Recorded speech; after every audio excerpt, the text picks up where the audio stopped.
ఎందుకు బయట పెట్టారు? ఇప్పుడు ఇన్సిడెంట్ జరిగింది, దానిలో ఏదో యానిమల్ ఫ్యాట్ ఉందో ఏదో సంథింగ్ ఉందని తెలిసింది మీకు. తెలిసినప్పుడు దాన్ని ఇమీడియట్గా ఎందుకు బయట పెట్టారు? అది కోట్లాది మంది మనోభావాలకు సంబంధించిన విషయం కదా. మీరు ఎలా బయట పెడతారు? మీరు ఎలా దీన్ని రాజకీయంగా ఉపయోగించుకునే విధంగా దీన్ని ఎలా బయటకు తీసుకొస్తారన్న ఆ కోణంలో ఆ అర్థం వచ్చేలాగా గౌరవ సుప్రీంకోర్టు వారు కొన్ని వ్యాఖ్యలు చేశారు. నిజానికి చంద్రబాబు నాయుడు గారు ఎవరో జగన్మోహన్ రెడ్డిని ఇరికించడానికో లేకపోతే వాళ్ళ మీద బ్లేమ్ వేసేయడానికో వైసీపీని మొత్తం బదనాం చేసేయడానికో చేశారండి ఇది. ఆయన ఎలా చెప్పాడు దీన్ని ఎలా బయట పెట్టడం మీన్స్ ఆయన ఏ సందర్భంలో దీన్ని బయట తీసుకొచ్చారు? రండి అది చూపిస్తాను. ఫస్ట్ చంద్రబాబు నాయుడు గారిని మనం కొంచెం కూలంకషంగా ఆలోచిస్తే ఆయనలో ఉన్న నిజాయితీ పరుడు మనకు కనపడిపోతాడు. ఆడియుడు చెప్పిన మాటే వింటే అయ్యి బాబాయ్ ఎంత తల చేసాడు అయ్యి బాబు చంద్రబాబు నాయుడు. ఎందుకంటే ఈ 2019కి ముందు చంద్రబాబు నాయుడు గారిని మేము కూడా అపార్థం చేసుకున్న వాళ్ళమే. ఇప్పుడు ఏదైనా ఒక వ్యక్తి మీద ఆరోపణ చేయాలి, ఒక వ్యక్తి మీద లేని పుకారు పుట్టించాలన్నప్పుడు జగన్ అయితే ఏం చేస్తాడండి?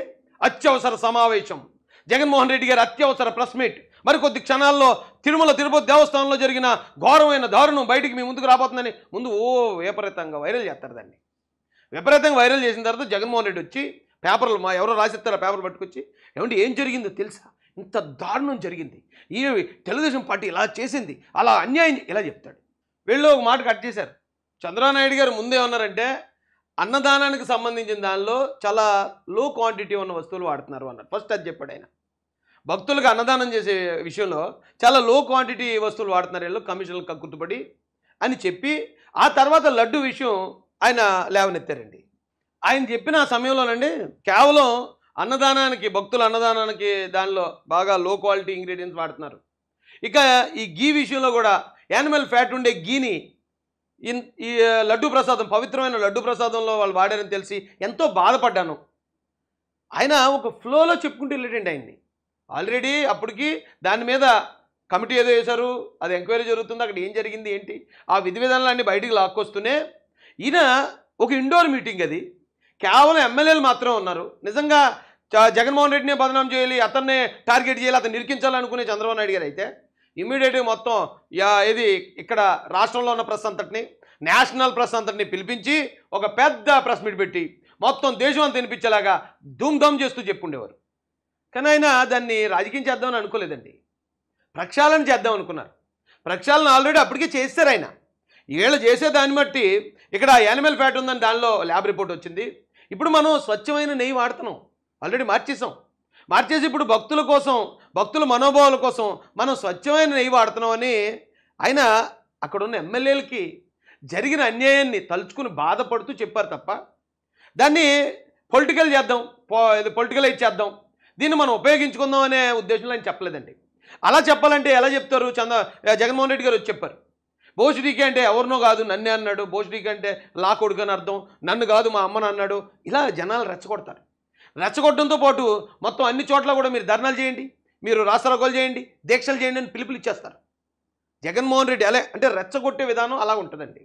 కానీ ఈయన అది తెలిసి దాని మీద చేయాల్సిన చర్యలు తీసుకుంటూనే ఇలా చేశారు అని ఆయన ఒక భక్తుడుగా, ఆయన నిజంగానే వెంకటేశ్వర స్వామికి భక్తుడైన ఒక భక్తుడిగా ఆయన బాధని వెళ్ళబుచ్చాడే తప్ప అదేదో పొలిటికల్గా ఒక స్టేట్మెంట్ ఇవ్వలేదు ఆయన.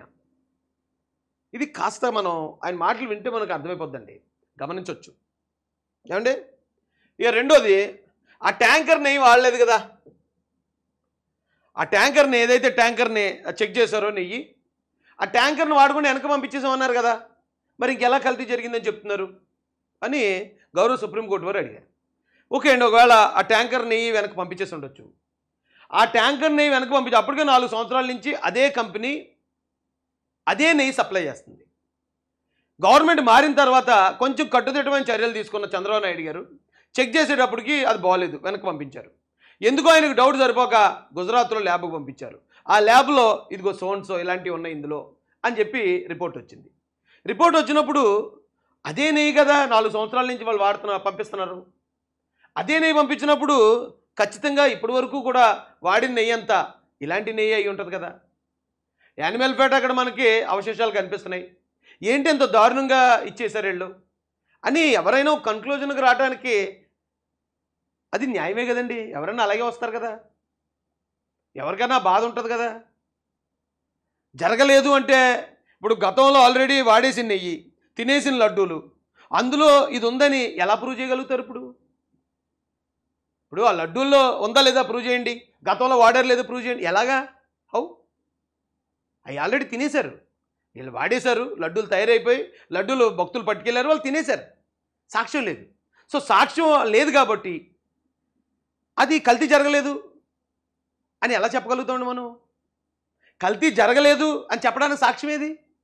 పోనీ గతంలో వాడిన లడ్డు ఏదన్నా టెస్ట్ చేసి జగన్మోహన్ రెడ్డి పట్టుకెళ్ళి టెస్ట్ చేయించి, ఇదిగో చూడండి ఇందులో యానిమల్ ఫ్యాట్ లేదు, ఇందులో వాళ్ళు చెప్పిన ఏమీ లేవు అని ఆయన ఏమైనా ప్రూవ్ చేస్తే అప్పుడు కదా, అప్పుడు నమ్మొచ్చు. ఓకే, అప్పుడు చేసిన లడ్డు ఏంటండి, ఇక ఇలా టెస్టులు చేశారట, అందులో దొరకలేదట. పైగా ఒక లడ్డూని టెస్ట్ చేస్తే సరిపోదు, మొత్తం ఎన్ని లడ్డూలు ఉన్నాయేమో ఒక లడ్డూలో వెళ్ళపోవచ్చు ఆ బ్యాచ్, మరో లడ్డూలు ఉండొచ్చు.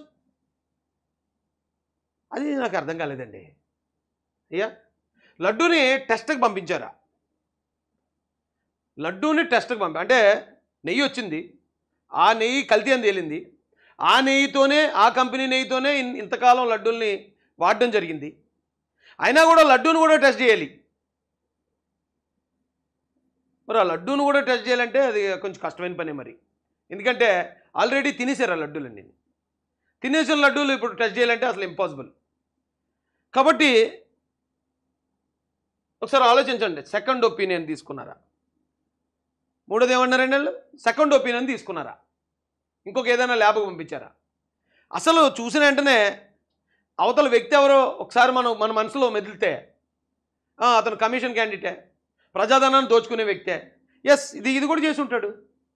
లిక్కర్లో చేశాడు, ఇసుకలో చేశాడు, మైనింగ్లో చేశాడు. గతంలో వాళ్ళ నాన్నగారు ముఖ్యమంత్రిగా ఉన్నప్పుడే 1,00,000 కోట్ల ఆరోపణలు సిబిఐ అతని మీద ఉన్నాయి. ఇతను కమిషన్లు కక్కుర్తి పెట్టి చేస్తాడు ఇలాంటి పనులు. ఎవరైనా కన్ఫర్మ్ అయిపోతారు. కానీ అవతల ఒకవేళ చంద్రబాబు నాయుడు గారు లాంటి వ్యక్తి ఉన్నారనుకోండి, అప్పుడు డౌట్ వస్తుంది. అబ్బాయి చంద్రబాబు నాయుడు గారు అలా చేయరే, అలా చేయరు కాబట్టి అయితే ఇది కరెక్ట్ కాదు, ఒకసారి టెస్ట్ చేయించండి అని సెకండ్ ఒపీనియన్ తీసుకోవాలని అప్పుడు అనిపిస్తుంది. కానండి ఎప్పుడైతే ఇక్కడ కల్తీ జరుగుతుంది, తక్కువ రేటుకి నెయ్యి వస్తుంది, జగన్మోహన్ రెడ్డి అవతల నమ్మేస్తారండి ఎవరన్నా. సెకండ్ ఒపీనియన్కి పంపించి ఇంకో ల్యాబ్కి పంపించాలి, ఇంకో ల్యాబ్కి పంపించాలని ఎవరో కానీ అనుకోరండి.